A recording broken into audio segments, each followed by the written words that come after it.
Hello दोस्तों, आज के इस वीडियो में हम जानेंगे कि पृथ्वीराज चौहान ने तराइन के युद्ध में मोहम्मद गोरी की जान क्यों वकस दी थी, जिसकी सजा आज पूरा देश भुगत रहा है। तो आइए दोस्तों जानते हैं इस वीडियो में पूरी कहानी। तो दोस्तों पूरी जानकारी के लिए वीडियो को पूरा आखिरी तक जरूर देखिएगा। तो आइए दोस्तों वीडियो को शुरू करते हैं। पृथ्वीराज ने मोहम्मद गोरी को युद्ध में हरा दिया था, लेकिन उसकी जान वकस दी। दुश्मन पर दया करने की इस भूल का नतीजा रहा हिंदुस्तान में इस्लामी शासन की शुरुआत, जिसकी सजा आज पूरा देश भुगत रहा है। यह सच है कि पृथ्वीराज चौहान यदि गजनी के मोहम्मद गोरी की जान नहीं वकसते और गोरी के लिए कन्नौज नरेश जयचंद पलक पाबड़े न बिछाता, तो शायद भारतीय उपमहाद्वीप का इतिहास कुछ और होता। न गोरी यहाँ पैर जमा पाता, न मुस्लिम राज की नींव पड़ती।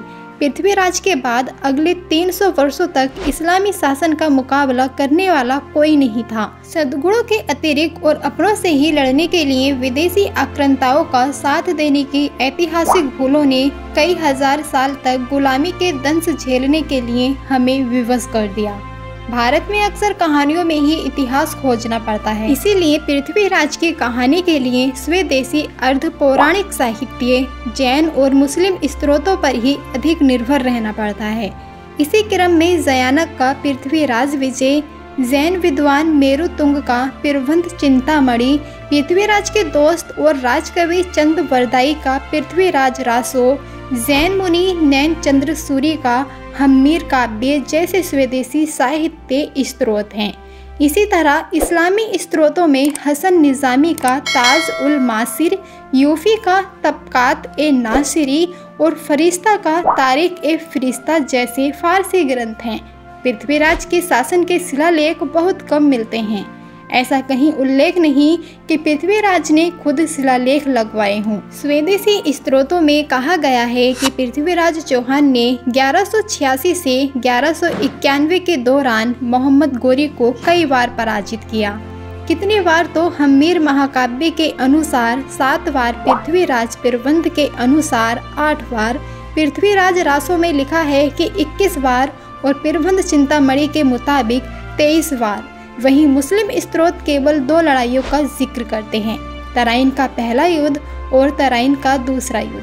तराइन का इलाका दिल्ली से कोई 110 किलोमीटर दूर वर्तमान हरियाणा राज्य में पड़ता है।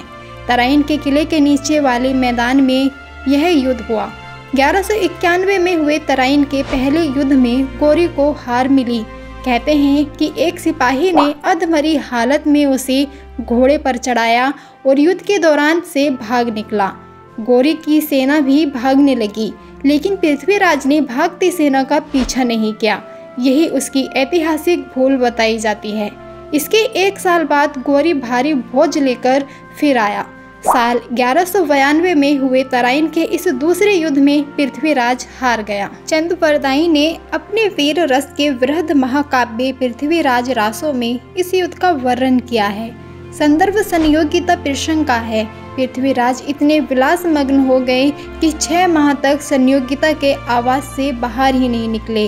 तब तक गोरी की सेना आगे बढ़ रही थी। राजगुरु चिंता मग्न थे। वह चंद वरदाई के साथ संयोगिता के आवास पर पहुँचे और दासी के हाथों संदेश पत्र भेजा।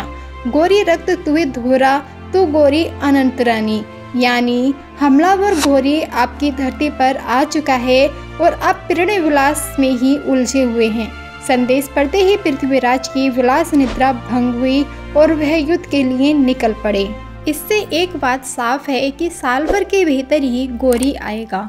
इसकी किसी ने कल्पना नहीं की थी और इसलिए युद्ध की कोई तैयारी नहीं थी। 1191 से लेकर 1192 तक 3 युद्धों का पृथ्वीराज को सामना करना पड़ा। तराइन के प्रथम युद्ध का जिक्र किया ही है। उसके कुछ माह बाद ही संयोगिता का स्वयंवर हुआ। संयोगिता कन्नौज नरेश जयचंद की कन्या थी। पृथ्वीराज जयचंद की दुश्मनी और संयोगिता के हरण की यह अलग ही कहानी है, लेकिन इसका परिणाम यह है कि कुछ ही महीनों में पृथ्वीराज और जयचंद का युद्ध हुआ। पृथ्वीराज के कई सूरवीर योद्धा मारे गए। थोड़े समय में लगातार 2 युद्धों से पृथ्वीराज की सेना में वीर योद्धाओं की कमी हो गई थी। यही नहीं, जयचंद और अन्य हिंदू राजाओं ने पृथ्वीराज से कन्नी काट ली। हिंदू राजाओं की पृथ्वीराज से विमुखता की पृष्ठभूमि जान लेना जरूरी है। पृथ्वीराज चौहान राजा सोमेश्वर और महारानी कर्पूर देवी के पुत्र थे। उनके पिता का सन 1177 में निधन हुआ। तब पृथ्वीराज की उम्र थी केवल 11 साल और राजा बन गए। उनकी माता ने प्रशासन संभाला। इसके 3 वर्ष बाद से पृथ्वीराज ने खुद प्रशासन संभालना शुरू किया। कई राजा अब उनके राज्य को हथियाने के मंसूबे करने लगे। इसी चक्कर में नाग अर्जुन, भदनाग, चंदेल, चालुक्य राजघरानों से उनकी ठन गई। संयोगिता प्रसंग से जयचंद से भी उनकी दुश्मनी हो गई। इन आपसी संघर्षों में जीत पृथ्वीराज की हुई। इससे अन्य राजा अपमानित महसूस करने लगे। शायद इसी कारण गौरी के साथ युद्ध में उत्तर के किसी राजा ने पृथ्वीराज का साथ नहीं दिया। चंद्रवरदाई के महाकाव्य पृथ्वीराज रासों में इस युद्ध पृथ्वीराज के पकड़े जाने, उन्हें गजनी ले जाने, प्रताड़ित करने और शब्द बेधी तीर से सुल्तान को मार डालने और बाद में पृथ्वीराज और चंद्रवरदाई दोनों की आत्महत्याओं का रोंगटे खड़े कर देने वाला वर्णन है। यह सवाल हो सकता है कि चंद ने जब आत्महत्या कर ली तो फिर रस्सों में इस घटना को किसने लिखा? इसका उत्तर यह है कि गौरी जब पृथ्वीराज को गजनी ले गया तब उसके पीछे पीछे चंद भी पहुंच गया था। जाने के पहले उसने अपना यह अधूरा काव्य ग्रंथ अपने पुत्र जल्हड़ को सौंप दिया था। रासों में गजनी की घटनाओं का यह वर्णन जल्हड़ ने लिखा है। रासों में जिक्र है पुस्तक जल्हड़ हत दे चली गज्जन निरपकाज। इससे रासों के समय को लेकर इतिहासकारों में मतभेद है, क्योंकि उसके कई पाठ मिलते हैं। कुछ लोगों का कहना है कि यह 16वीं सदी की रचना है। प्रसिद्ध विद्वान और पुरातत्वविद व्यूलर को पृथ्वीराज विजय नामक संस्कृत काव्य की एक खंडित प्रति मिली थी, जो 12वीं 13वीं सदी की मानी जाती है। इससे रासों के लेखन काल को लेकर प्रश्न चिन्ह उपस्थित हो गया है। पृथ्वीराज की मृत्यु के बारे में भिन्न भिन्न कहानियां हैं। रासों के अनुसार चंद्रवरदाई ने मोहम्मद गोरी को पृथ्वीराज का शब्द वेदी कौशल देखने के लिए मनाया था। कहते हैं कि गोरी ने पृथ्वीराज की आंखें गर्म सलाखों में फोड़ दी थीं, इसीलिए यह आश्वस्त था और एक नेत्रहीन का कौशल देखने के लिए तैयार हो गया। इसी दौरान चंद का यह छंद प्रसिद्ध है। 4-5-24 गंज अंगुल अष्ट प्रमाण ता ऊपर सुल्तान है मच चुके चौहान। कहानी कहती है कि इसके बाद पृथ्वीराज ने तीर से गोरी को मार गिराया। यह घटना कुछ अनऐतिहासिक बन गई है, क्योंकि वह मोहम्मद गोरी की मौत की तारीख से मेल नहीं खाती। इतिहास कहता है कि गोरी की मौत 15 मार्च 1206 को हुई। उसे जाटों की खोकर नामक जमान में झेलम के तीर पर मार डाला। उसकी कब्र भी वहाँ है। फिर गजनी में किसकी कब्र है? एक अन्य कहानी कहती है कि शब्द वेद के समय किसी कारण से मोहम्मद गोरी दरबार में हाजिर नहीं हो सका था।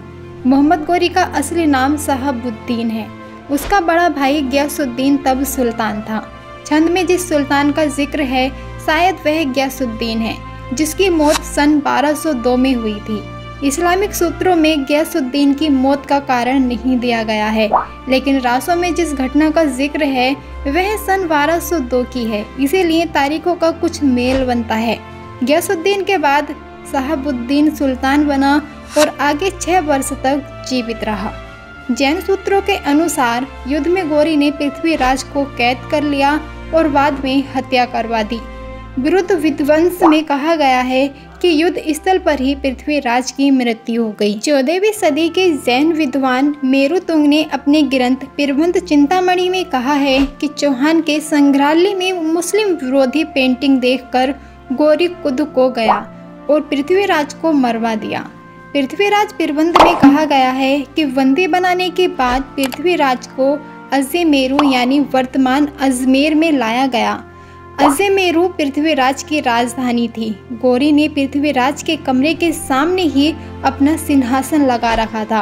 कहानी कहती है कि पृथ्वीराज गोरी से बदला लेना चाहते थे, इसीलिए अपने एक मंत्री प्रताप सिंह से तीर धनुष ला कर देने के लिए कहा। प्रताप सिंह ने धनुष से कोड़ी तो ला दिया, लेकिन इसकी सूचना गोरी को भी दे दी, यानी प्रताप सिंह ने धोखा दे दिया। साजिश का यह पता चलते ही गोरी ने एक गड्ढा खुदवा कर उसमें पृथ्वीराज को फिकवा दिया। लोगों ने आते जाते पत्थर मारकर पृथ्वीराज की हत्या कर दी। जैन मुनि नैन सूरी के हम्मीरा काव्य में कहा गया है कि पराजय के बाद पृथ्वीराज ने खाना पीना छोड़ दिया था और इसी से उनकी मौत हो गई। इस्लामी सूत्र कहते हैं कि गौरी ने कैद करने के तुरंत बाद पृथ्वीराज को मरवा डाला था। इन कहानियों से एक बात साफ है कि गौरी की कैद में रहते ही पृथ्वीराज की मौत हो गई। गजनी में पृथ्वीराज की समाधि के पास ही सुल्तान गियासुद्दीन की कब्र होना रासों की कहानी का आधार हो सकता है, चूँकि शहाबुद्दीन की मौत 1206 में झेलम के तीर पर हुई थी। इसीलिए मान लेते हैं कि गजनी की कब्र शहाबुद्दीन की नहीं है, गियासुद्दीन की होगी। अफगानिस्तान में जब तालिबान की सत्ता थी तब 2005 में कहते हैं कि तत्कालीन विदेश मंत्री जसवंत सिंह को तालिबानी अधिकारियों ने पृथ्वीराज की समाधि गजनी में होने की बात बताई थी। फूलन देवी हत्याकांड के अभियुक्त शेर सिंह राणा ने भी दावा किया था कि तिहाड़ जेल में भागकर वह अफगानिस्तान पहुंच गया था और वहां से पृथ्वीराज चौहान की समाधि की मिट्टी और अस्थियां ले आया है। इस कहानी की सच्चाई संदिग्ध है, लिहाजा इतना जरूर है कि पृथ्वीराज चौहान के बाद ऐसा कोई स्वदेशी राजा नहीं हुआ जो विदेश आक्रांताओं को रोक सके। तो दोस्तों, वीडियो में दी गई जानकारी कैसी लगी है और वीडियो पसंद आई है तो वीडियो को एक लाइक करके चैनल को सब्सक्राइब कर लें। तो दोस्तों, मिलते हैं किसी अगले वीडियो में, तब तक के लिए दीजिए इजाज़त और अपना ख्याल रखिए। बने रहिए हमारे साथ। धन्यवाद। नमस्कार।